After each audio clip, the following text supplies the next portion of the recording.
Hello and welcome to the fourth episode of The Real List, a podcast about our real list. I'm your host Ellis, And I'm your host, Gloria. and today we have a selection from... Me. There's no before we get to that this time. Ooh. Maybe I can, you know what, I'll fill it anyway. We're actually recording this ahead of episode 3 because we decided to make a little fill-in episode. This is a movie we watched a while ago, but it was one that we remembered enough and that we decided we weren't going to probably watch again in the immediate future. So You might, but I will. okay, we'll get to that. Listen, we have Disney Plus. I can watch it as much as I want, and I Yeah. don't have to worry about ruining a VHS tape all over again. I was going to get to that. We're going to have to remember that this is episode 4 because tomorrow when we film episode 3, I'm going to have to say the next episode is on Dinosaur. I really wanted to start a well, there's your problem type thing where at the end of every single episode we say the same thing. Like, at the end of every episode we say next episode is going to be on Hamilton, an American musical, and then just never do an episode on that. But, yeah, Dinosaur.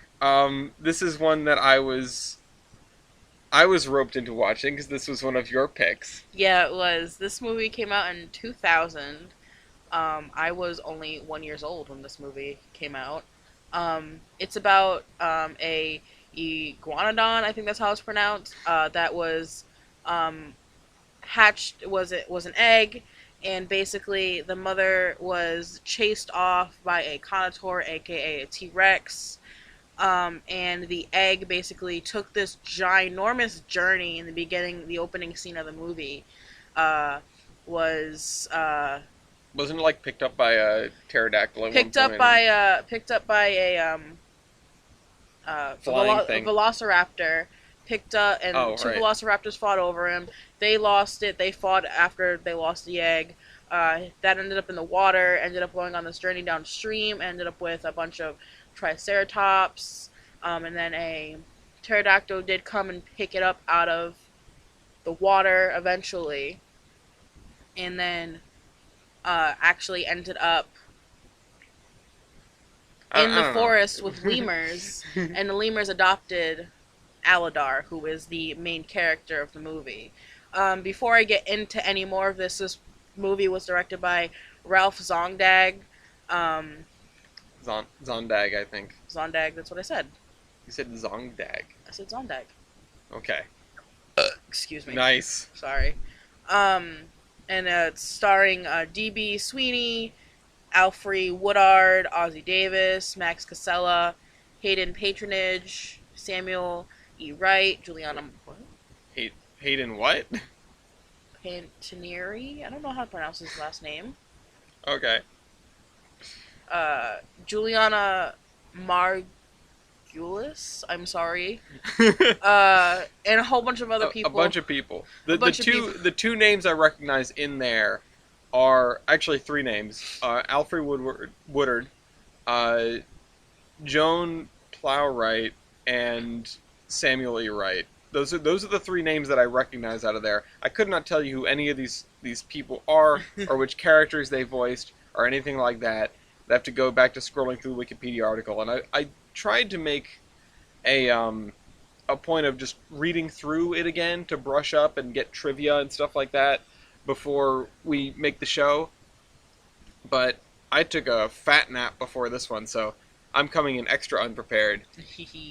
Which means I'm immediately going to toss the ball to you and say, so you were 1 year old when this came out.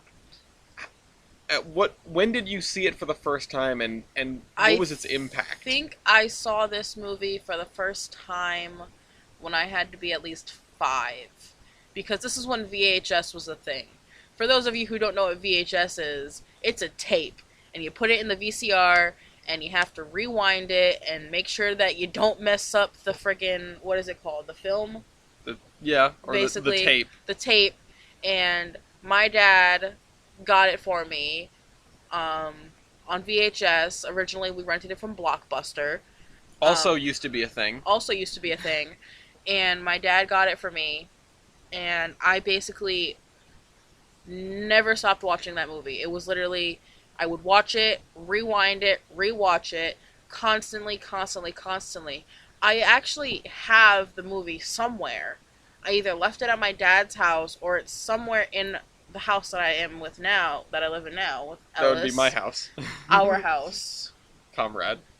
Um, but the movie had a huge impact on me because I was such a tomboy when I was little, and I loved dinosaurs, I loved cars and everything, and the movie, made me feel like I could be myself. Like, experience what boys experience, but also be a girl at the same time and see the struggles of what, the dinosaur extinction actually looked like. Because in the beginning of not the beginning of the movie, like after Aladar is found and, he grows up, they show a meteor shower striking down the island where the lemurs were inhabiting, and they have to vacate the island not by choice. Yeah, the penguins have to fix the plane and fly them off the island, and they crash land in Africa. Oh, sorry, wrong movie with lemurs. My bad. But take this away from me. Okay, yeah, don't break my rubber band ball.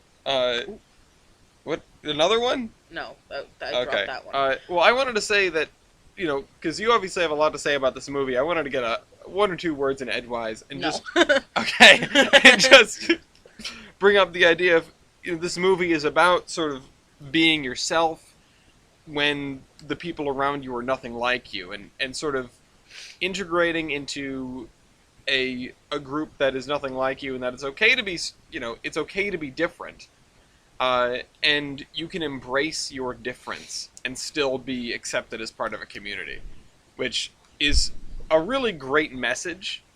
Of course, there's more to it than that, but that's sort of the beginning of it. That's like the first act, because then they have to flee the island, and I believe most of the lemurs are killed, and Yes. then they meet up with the other dinosaurs, and they go on their epic quest for water. No, the nesting grounds, not well, even sorry, water. the nesting They're grounds. looking for their salvation, technically. Yeah. Where they go every year to bang. every year to What? every year to breed. But As if that's not what that means. shush. The adults are talking. You and who? Lafayette. Okay. Baby, could you get some water, please? Oh yeah, I'll just you can continue on. Yeah. Don't touch my rubber band ball. Fine. But basically, Aladar, the lemurs, meet up with a group of misfit dinosaurs that are at the tail end of this. What would you call it? This trail of other dinosaurs. I mean it's the 65 million BC equivalent of a convoy. So Yeah. they should have been playing Eastbound and Down or something. Just walking through the wasteland. So basically, he meets up with a bunch of misfit dinosaurs, well, elderly dinosaurs at the end of their convoy, quote unquote. And there is a elderly triceratops, a elderly longneck, and then I forget the name of the dinosaur, but his name is Spike. No, wrong. That's Land Before Time. It was, I forget. But he becomes acquaintance with them, and he, tries to basically help them catch up with the others, and he finds another iguanodon who is a female, and he essentially falls in love with her. It's like love at first sight, and the brother's an asshole. Yeah, and he's like the de facto leader of the traveling group. So he's trying to push them to go faster. And one of the nice things about during the course of the movie is that basically everyone in the misfit troop ends up being useful in some way. Mm-hmm. Particularly the what was it? The Allosaurus, the gigantic one, not Allosaurus. The long neck. The long neck. uh, Ema. Whatever. Her name was Ema. Ema can stomp on the ground in an area where there was supposed to be water, but the water had dried up, but there was still groundwater there, and so they could have Ema stomp and No, uh, her name was what was her name? I'm looking. The big one. You know what? It was a big dinosaur. It looked like a brontosaurus. Yeah, But that's what the dinosaur's scientific name is called. okay, well, yeah. Um, Stomp and reveal the water, the groundwater, which was, it's one of those things where it's not quite a Chekhov's gun, but you just have this. Jesus, you're all over it today. Uh, you have this misfit troop, and part of the theme of the movie is showing that it's okay to be different, and that difference might come with certain talents, as it were. So, you get that, and you also get who was the rock breaking one? Because I remember they had to deal with the cave in, right? And So what they did, what it was the Triceratops, mhm, Alidar, and the Brontosaurus. mhm. They were all pulling the rocks away, like trying to break it down. Yep. And I think it was the Brontosaurus who pushed it through. Okay. Because they were towards the end of the movie, the whole group is being pursued by Carnotaurs, and the jerk of a leader is setting them over this incredibly dangerous path because the normal path is blocked, right? Or no, the normal path is blocked, and they're trying to climb up that Yeah, they're trying to rock climb slide. up this giant mountain that's definitely not accessible. And they are like, the crone, the leader of the convoy, who's also the technical villain, quote unquote, of the film. Yeah. What would you call him? The protagonist? Oh, he's the antagonist, certainly. The antagonist. He basically was like, we can climb this, we can do it. It's just a climb Yeah. as the mountain is falling apart. And it's like a sheer cliff on the other side. Yeah, and it's a cliff on the other side, and so Aladar, being the hero that he is, rushes to save everybody. Well, he had managed to find another way around almost by chance. They were sheltering in a cave, right? They were sheltering in a cave because it was raining, and Crone left his friend, his like ally or something, to basically die. I think it was Yar. Yar. No, it was wasn't it Bruton? That sounds like a name.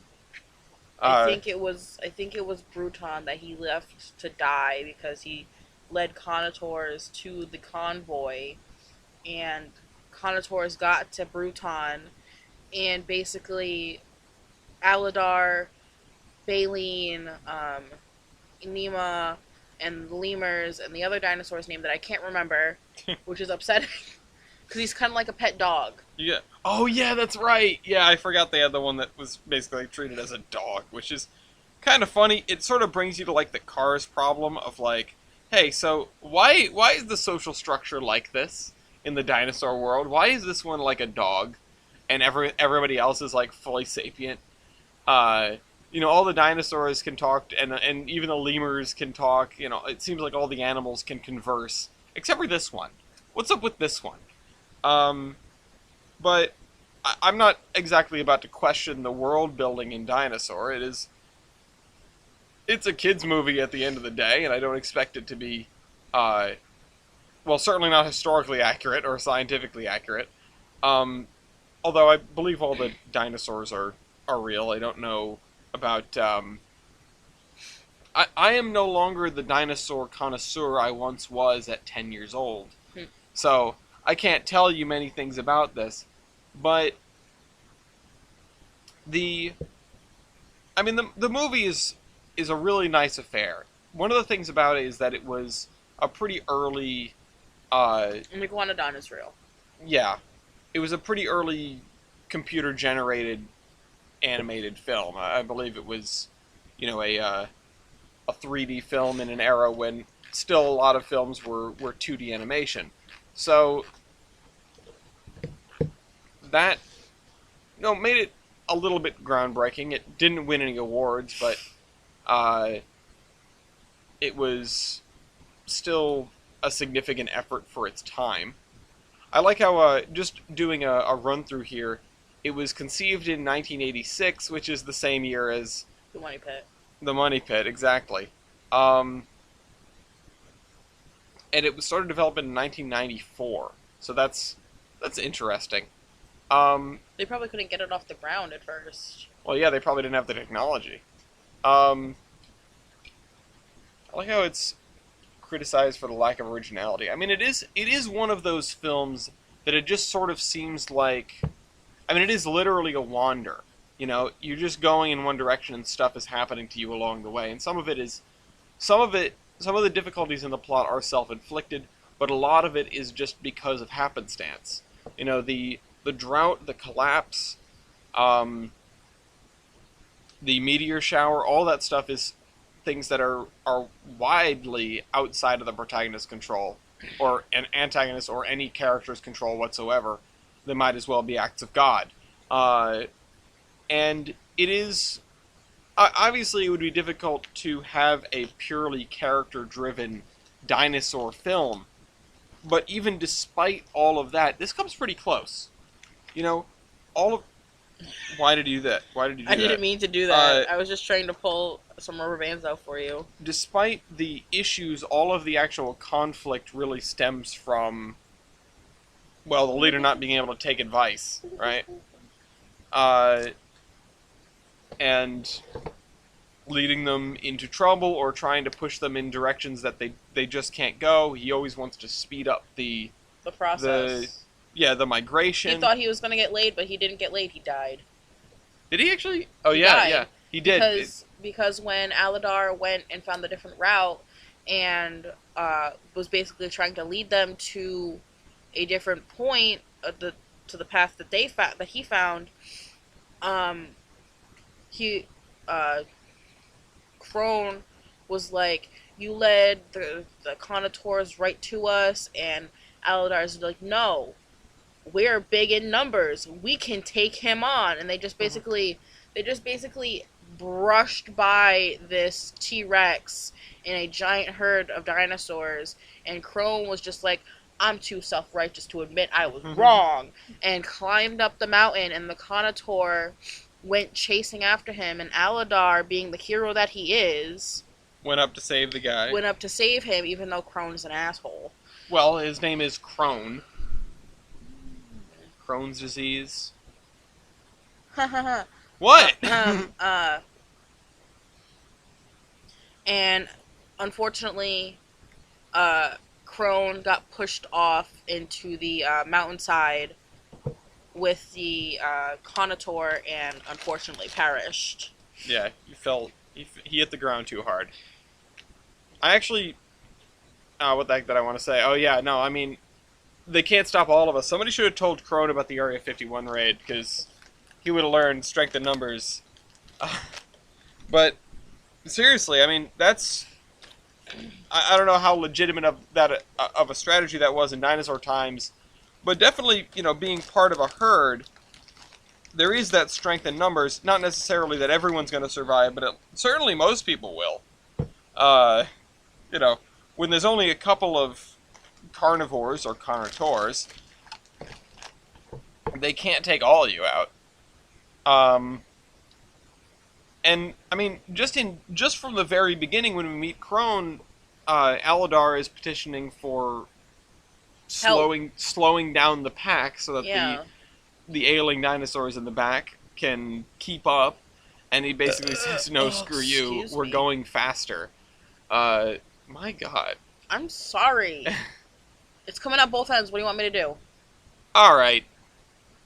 What? I don't know. Just all right. You just tell everyone. I don't care. I love you. I love you too. Anyway, so look at this. Fourth best-selling home video release of 2001, selling 10.6 million copies. One of those is yours. Woo!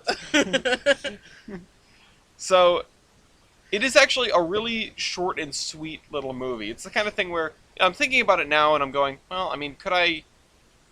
We're doing this now because I don't think we were going to watch it again in the immediate future because I feel like we've got other things to watch. But knowing that it's an 82-minute movie, just glancing at this, it's an 82-minute movie. It's not even an hour and a half. It's an hour and 20 minutes.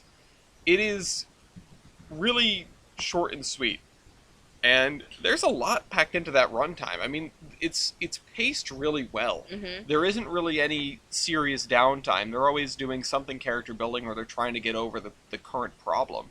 I'm sorry. I don't mean to cut you off, but I'm just looking, and I'm looking at the budget in the box office. Their budget for this movie was $127 point You went, $127.5 million, and the box office made $349.8 million. yeah, so they more than doubled their budget on this one. Mm-hmm. This was a massive success. I mean, it was the fifth highest grossing film of 2000. So clearly, it's a beloved movie, and I can see why it is. And I had never... I mean, maybe I had seen it when I was growing up. I don't know how I could have necessarily missed it, considering how big it was. And, you know, like every child, I liked dinosaurs. But... Who didn't? Yeah, but I don't remember it. I certainly didn't watch it over and over again. I'm sorry. I have an addiction. I do that. It's out of habit. Yeah. Are you scratching? I'm scratching my leg. What's it doing? I don't know. I don't know what the dog doing. Not yet. Leave him alone. He's fine. I liked the movie. I mean, I don't really have too much to say about it. I know you could probably continue talking, right?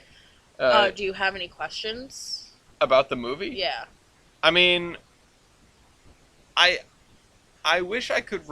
I don't remember what age it's set in. I don't know if all of the dinosaurs, like, belong together. I know that's a problem with a lot of dinosaur movies, because the age of dinosaurs spanned over, like, hundreds of millions of years.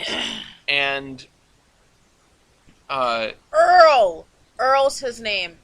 Oh, the little one? Mm-hmm. His name is Earl. He's an ankylosaurus.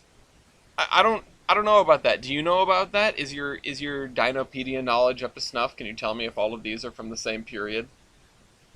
Yeah, that look says no. No. But it is interesting how they managed to do away with the villain, right? It's you totally could have had him redeemed and saved, or at least saved and then apologetic, right? But they decided to kill him off at the end. And by villain, again, I mean antagonist. I wanted to get into the idea that, okay, he's the antagonist. I wouldn't necessarily call him the villain, because he's trying to get everyone in the right direction still. The villains are the probably Carnotaurs. the Carnotaurs. The Carnotaurs are definitely the villains, but Crone is definitely the antagonist. And also, apparently, God is the villain, as mentioned before. Yeah. And for everything in the movie, almost everything gets closure, really, except for Crohn's. Or Crohn's. Look, they have pills for that now. Yeah, I mean, the lemurs get more lemur buddies. Aladar gets to breed in the breeding grounds. What are you doing? He knocked over a bag. Bruh. Basically, they get to the breeding grounds, everybody's happy, everybody's safe, except for Crone, and his friend Bruton, because Bruton sacrificed himself in the cave to the Carnotaurs. Yeah, that's true. And so, they all get to the breeding grounds, Zinni takes off immediately, and he is just... Who's Zinni? Zinni's the crackhead-looking lemur. Oh, okay, yeah, that's right. I forgot all the lemurs. I knew that there were lemurs. There's Pleo, there's Yar, there's Zinni, and then there's Zuri. Mort. No. Oh. No, not the wrong movie. Are we gonna? Can I put Madagascar on the movie list? Are we gonna watch all three? I don't think I've ever seen the third one. What, the Escape? The second one was Escape to Africa. The third one was Europe's Europe. Most Wanted. Yeah. I know that saw movie that has a one. train in it. That's all I know about that movie. But not to get off topic. But Go ahead. basically, Zinni is like, look who I found! And you just get tackled by a huge thing of female lemurs, so I was like, okay. Nice. And then it, like, fast forwards, like, a couple, like, months or so. Well, how long is a dinosaur? Well, it's not a pregnancy, is it? No, they just lay eggs. Yeah. How long does it take to do that? I have no idea. You're asking the wrong person here. Well, you're supposed to be the dinosaur expert here. I'm not a paleontologist. You're supposed to be the dinosaur expert here. I'm not the paleontologist here, though. I don't even know if that's... I don't know if that's... the accurate word. Yeah. I mean, it sounds like it. I'm pretty sure it is. But, Let's see, what is the job description of Jeff Goldblum in Jurassic hot, Park? sexy actor. Okay, thanks. But basically, it fast forwards to how long it takes, whatever duration it is, to Aladar, and I forget the girl name. I forget what her name was. But basically, She probably also sounds like a disease and or medicine. I noticed the big one is baleen, which yeah, it's a brachiosaurus. Absolutely sounds like a kind of medicine. Nira is the other iguanodon's name. Gotcha.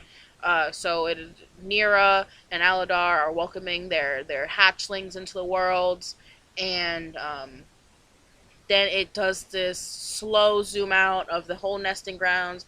All the dinosaurs are welcoming their new babies, and it looks just happy, and that's how it ends. And it zooms out past the rubble, and there's Crone's decaying corpse. Stop. No, I'm kidding. And then it pans up, and the meteor is coming. Can you... I mean, I kind of wanted to have a segment of this podcast, like, do the characters in the movie get happy endings? Because happy endings are always very limited, if you think about it. It's like a happy ending for now. You know, they lived happily ever after until someone got sick and died, because that's what's going to happen. They're not going to live forever, no matter what the movie is. Generally, anyway. Do you know that they found, in England, they uncovered a 32-foot prehistoric water species? That's cool and terrifying. I'm glad we don't have those anymore, whatever they are. Yeah, it showed a sky view of a guy laying next to what they dug up, and it was scary. It was scary looking. I already don't respect fish. I definitely don't respect that thing. Anyway, so we need to get to the star ratings. All right. So what would you rate this? Well, I rated it 4 because And why? it's a very cute movie. It is well. I don't. It is well written, but that's not what I'm getting at here. It's well paced. There's not a time where it feels like you're sitting for too long doing nothing. Again, something's always happening. They pack a lot into an 82-minute runtime. Now, I don't think anyone should be surprised when I tell them that you rated it 5 stars. What? I zoned out. I'm sorry. Bruh. What did you rate this movie? I rated it 5 stars because it is a childhood movie, and it forever lives on in my heart because it reminds me of a good point in my childhood of the happiness that I've felt, and just the memory of it, and how it was the only movie that I would watch, and if I didn't watch it, I'd get upset and throw a tantrum. I mean, I do that anyways. Yeah, but except now you do it over not having steak for dinner. You know what? I didn't come here to be attacked, okay? But I rated it a 5 for many reasons, but the reason is because it just makes me feel like a child again, and it just brings me such good memories. Not only because of... Keep talking. Not only because of like just recent events, but because it just makes me feel warm inside and it makes me feel like everything's right with the world, if that makes any sense. You the big moral of the movie, you got to find your band of misfits. Yes. And, you know, You got to stick to what's true and you got to respect your um respect yourself for who you are, respect the people around you for who they are, and respect who raised you. yeah, well, most of the time. Most of the time, yeah.